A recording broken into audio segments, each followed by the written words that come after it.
Hey everybody, and welcome to The Five, where we spend exactly 5 minutes getting on some of our hottest takes, hottest topics in all of B2B SaaS and sales.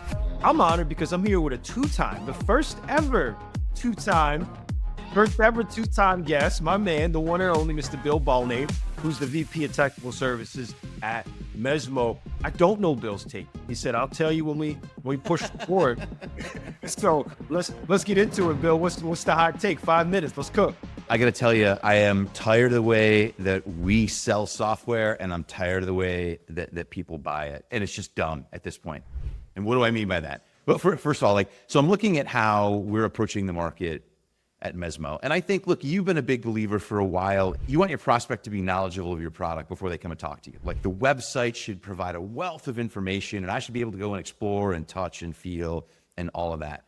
Mezmo has built a business without ever actually having to talk to prospects. Like, if you look at our 1,700 customers, some of them are big, some of them spend a lot of money, never talked to a salesperson.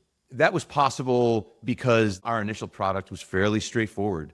Like, pop up, click, click, click, life is good, away you go. We've expanded the platform. It's maybe a little less intuitive, but we fully expect that will be the norm. And then really my job will be making sure that once people have bought, like, it really becomes more of a customer success role. And then it'll be, let me show you where you need to consume more, or how this will do better, or other use cases, or all of those kinds of things. You know, I've had people say, like, wow, that only applies because, you know, you have a technical product and technical people buy it and they understand the tech. I'm like, that's garbage. You can't tell me that Workday, Salesforce, like all these apps can't sell their stuff. Like, come on. If I'm an HR person, I'm not afraid of my computer anymore, right? I'll go to my browser, I'll fire some stuff up. You can walk me through some configuration. Like, why? And here's the controversial part. Why would I pay a guy, a woman, a person millions of dollars a year to sell a product that should be selling itself? Here's the thing where I'd talk about the buying side. There was one place that I worked that did this, and I've become a firm believer in it. The deal is the deal. Here is our MSA. No, we're not going to redline it. There's not going to be an exchange between your counsel and our counsel and all that. If you don't like the MSA, fine, don't buy the software. It's SaaS. You log in, you get it, you use it. Here's when it's available. If it goes down, we're going to help you. If it goes down for a certain period of time, we're going to give you a little bit of money back. But you don't need to come in and redline this, or we don't like this phrase. You don't need to do that. Like, how much cost does that add to everything? And like, here you're thinking like, oh, I'm really going to put the screws to the vendor. You're not putting the screws to the vendor. You're actually making it really difficult for us to help you, because now I got this ridiculous deal, this thing, this language that I got to carry from, you know, year to year, and things change and the software. Stop doing that. Just buy as is. Click start trial, do it, provide credit card, educate yourselves.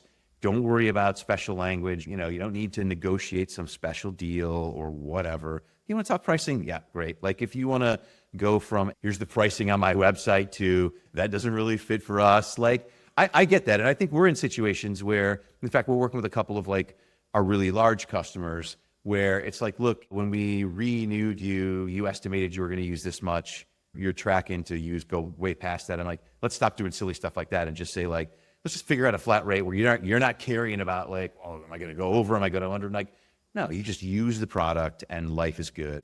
The implications of all of this, though, dude, I think think about the selling process as it is now. And if I'm a buyer, and I'm experiencing this because I'm buying software, right?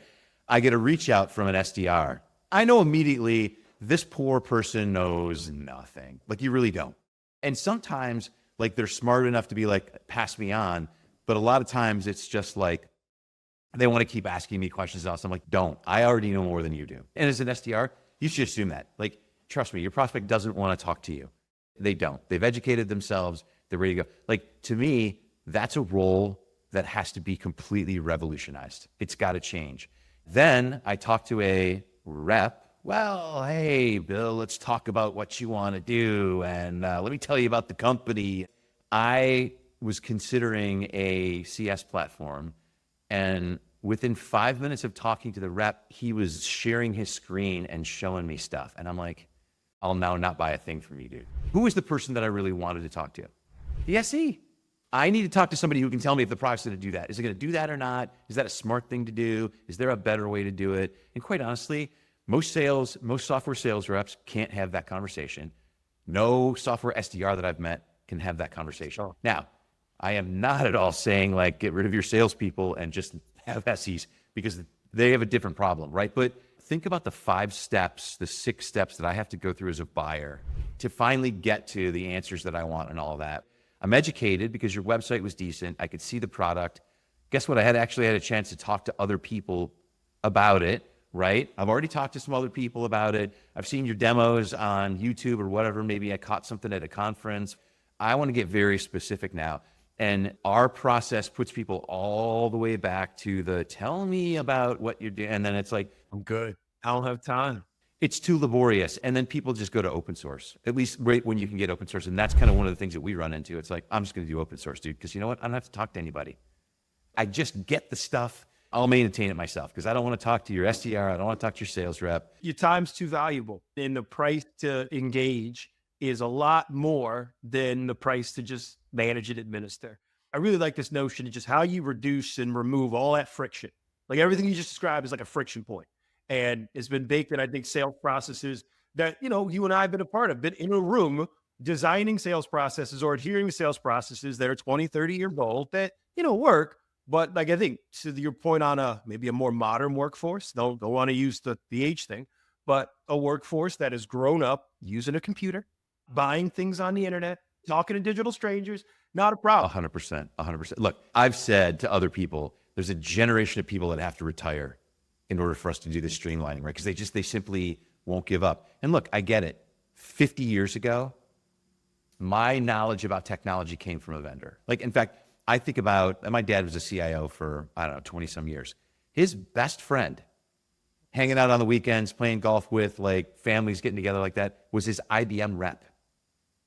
That was his best friend. Why? Because his IBM rep was the guy, here's the latest stuff that's going on, Joe. Here's what IBM's bringing to market. Like, this guy would sit in his budget meetings. This guy was in his planning meetings. Guess what? My IBM rep is not my source of knowledge. In fact, it's the last person that I typically want to go to. So everything's completely flipped over, but we still act like the rep is this important key component in getting a deal done. I'm sorry, you're not anymore. You're just not. And we as vendors need to rethink, and to your point, remove the friction points, make it as easy as we possibly can to buy. And when you're a buyer, stop trying to bring your swagger and think that you can tell the vendor what to do. Just don't do that. You make it easy yourself, like, because you're making it hard on yourself to buy. Yeah. Terms are the terms, product is the product, outcome's the outcome. The faster you get to all three, better off we'll all be. Yeah, all of us, right? All of us. Let's do it. So Bill, this is great. Because you're a 2-time guest, you get double the time. We're not gonna cut you off. We're gonna let you cook. So we appreciate you, man. Thank you so much for joining us for V5. I think this is the one when we go back and say, hey, who do we bring back and how do we keep this thing going? I think this will be the top of the list. So, man, appreciate the time today, man. Thanks a lot. Thanks, buddy. That was good seeing you. Good talking to you. You're listening to The Unexpected Lever. For additional resources, check out Vivint.com. Got a soapbox you'd like us to talk about longer? Let us know by messaging me, Jarod Greene, on LinkedIn.